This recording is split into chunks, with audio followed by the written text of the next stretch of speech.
Justin's a loser, always has been. How is Pierre Poilievre a fascist exactly? Figure that out, motherfucker. All right, so I got a couple great clips for you. We're going to start this one off with a picture of Evan Sullivan and two other guys standing in a puddle of urine for a photo. What makes this picture really great, the icing on the cake, the cherry on top, there's a large pile of feces smack dab in the middle of that puddle. These are the Liberals. We've got a Liberal losing it on a reporter from Rebel News. Hey, my friend, I'm just reading your sign, flush fascism. And hey, Timbit Trump, all you fascists bound to lose. What's this all about? Because fascism stinks. Okay. And we know that. So why are we doing it? But how is Pierre Poilievre a fascist exactly? Figure that out, motherfucker. That's not very ladylike. I'm not a lady. Oh, okay then. So what are your preferred pronouns then? You mean what are my pronouns? Yeah. My pronouns are they, them. Okay then. I guess she isn't a lady then after all. Now, I don't know about you guys, but I've had enough of all that insanity. I don't care what anyone else does or wants to be called, but don't shove that garbage down my throat. Mark Carney speaking to reporters and looking visibly upset by the lack of tariffs from Trump. So, President Trump has just announced a series of measures that are going to fundamentally change the international trading system. Now, in doing so, he has preserved a number of important elements of our relationship, the commercial relationship between Canada and the United States. But the fentanyl tariffs still remain in place, as do the tariffs for steel and aluminum.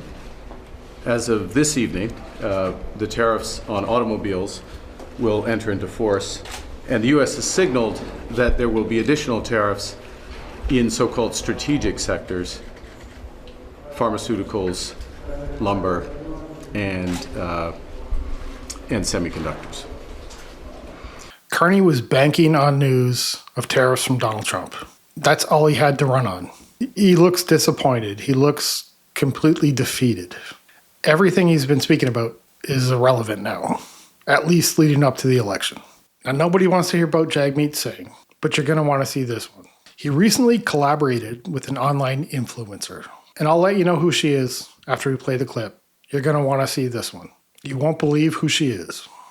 As Canadians, we're proud the American military does not get to decide what goes on inside our borders because we don't vote for them, and Palestinians deserve the exact same thing, and I know you feel similar. Absolutely. Should not be selling or buying from a country, especially a Netanyahu government that violates human rights. We should be sanctioning those that are involved in these war crimes. Why are we buying and selling arms to a place that doesn't respect international borders? The points are actually things that we put forward either in a motion or we put forward individually. The censorship going on right now with Palestinian voices is unbelievable, and we need to get out there and have our voices heard as Canadians because we have the privilege of being able to vote and really have a say in this. Get out and vote. Yeah, and absolutely. We also have an important platform to help people around the world where their voices are being silenced, and we can actually amplify their voices. I encourage you to go to elections.ca, figure out where your riding is, what you need to do to vote. Appreciate that so much. Thank you, Jagmeet.